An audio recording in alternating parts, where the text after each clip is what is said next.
Motion is a simple, easily observed, sensible phenomena. Motion is relative, not absolute.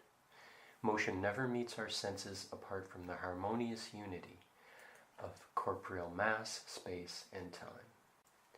Attempts have been made to explain motion by dividing it into different concepts abstracted from any consideration of space and time. Berkeley argues these attempts fail. Sometimes the cause of motion is confused with the simple sensible motion itself.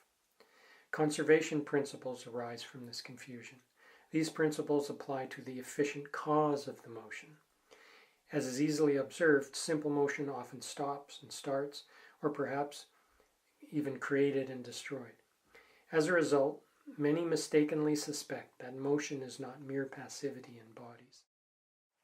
If one imagines a space empty of all bodies, scientists claim something infinite, immovable, indivisible, and without relation is left. Berkeley argues against this concept. Approaching the issue from various angles, his argument is that reality cannot be defined solely by negative attributes, and that absolute space, as proposed by Newton, upon careful analysis, is nothing. Direction is relational. If we imagine a single body in empty space, motion is undefined. It takes a second body before motion can be conceived. And then, it would be enough to bring in, instead of absolute space, relative space as confined to the heavens and the fixed stars considered at rest. Determination or direction is essential to motion, but that consists in relation. Therefore, it is impossible that absolute motion should be conceived. Motion and rest marked out by relative space can be substituted for absolutes, which cannot be distinguished from them by any mark.